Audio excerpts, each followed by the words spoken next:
साल 1991 हमारी Indian economy में जैसे ग्रहण लग गया था। हमारी जीडीपी बिल्कुल लो हो गया था, फिस्कल डेफिसिट बढ़ रहे थे, हमारी फॉरेन रिजर्व भी बिल्कुल ख़त्म हो चुका था। गल्फ वॉर के वजह से ऑयल प्राइसेस भी स्काई रॉकेट हो चुका था एंड इसके साथ साथ हमारी पॉलिटिकल स्टेबिलिटी भी बिल्कुल ख़त्म हो गया था। यानी कि हमारी इंडियन इकोनॉमी टाइटैनिक बन के डूबने वाला था। बट इसी घड़ी में एक आदमी ने अपना विज़न, अपना स्ट्रैटेजी एंड अपना हिम्मत से इस डूबती हुई नैया को पार लगाया। एंड वो आदमी कोई और नहीं, the great leader, the great economist doctor Manmohan Singh है। डॉक्टर मनमोहन सिंह, जिसको अक्सर द साइलेंट प्राइम मिनिस्टर कहा करते थे। तो इस साइलेंट इंसान ने अपना जर्नी पंजाब के एक छोटे से गांव से शुरू किया एंड अपने दम पे पहुंच गए कैम्ब्रिज, ऑक्सफोर्ड जैसे यूनिवर्सिटी में। जॉन रॉबिन्सन जैसे ग्रेट इकोनॉमिस्ट जिनके मेंटर थे, उनका लिखा गया थीसिस इंडियन एक्सपोर्ट परफॉर्मेंस आज भी एक बेंचमार्क है। बट उनका जर्नी यहीं पे ख़त्म नहीं होता है।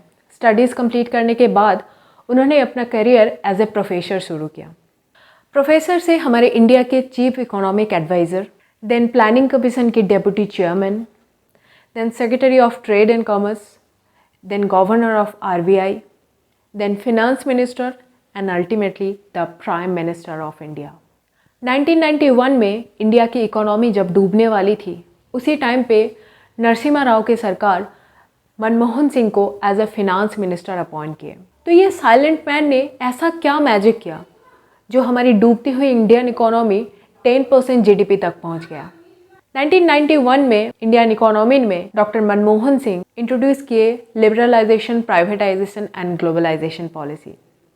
उन्होंने हमारे इंपोर्ट रेस्ट्रिक्शन को कम किया, साथ ही साथ में इंडियन इकोनॉमी में प्राइवेट सेक्टर को भी प्रमोट किया एंड हमारा इंडियन इकोनॉमी ग्लोबल स्टेज पे इमर्ज होने लगा। इकोनॉमिक पॉलिसी के साथ साथ उन्होंने मनरेगा एक्ट, आरटीआई एक्ट जैसे सोशल रिफॉर्म्स भी किए थे। वो अपने लीडरशिप में Indian US nuclear energy deal को फाइनलाइज किए थे, जो हमारे एनर्जी सेक्टर के लिए एक बहुत बड़ा बेंचमार्क है। सोचिए, एक इंसान जिसको हम साइलेंट प्राइम मिनिस्टर कहते हैं, वो इंसान साइलेंटली कितना कुछ कर गए हमारे इस देश के लिए, जहाँ पे उन्हें और उनकी गवर्नमेंट को हमें ये सब काम करने के लिए प्रेज़ करना चाहिए था। वहाँ पे हम उनको 2G स्पेक्ट्रम स्कैम, कोल एलोकेशन स्कैम जैसे केसेस के लिए उनको एंड उनके सरकार की क्रेडिबिलिटी पे सवाल उठाए हैं। यहाँ तक कि लोगों ने उनको puppet of Gandhi family, remote control PM, ये सब भी बोले हैं। बट वो तब भी साइलेंट रहे हैं। बट आज जब हम पीछे मुड़ के पिछले डेकेड्स को देखते हैं तो मनमोहन जी की लीडरशिप, मनमोहन जी की गवर्नमेंट एक मिसाल है। उन्होंने ये प्रूव किया है कि उनका साइलेंस उनका वीकनेस नहीं बल्कि उनका स्ट्रेंथ है।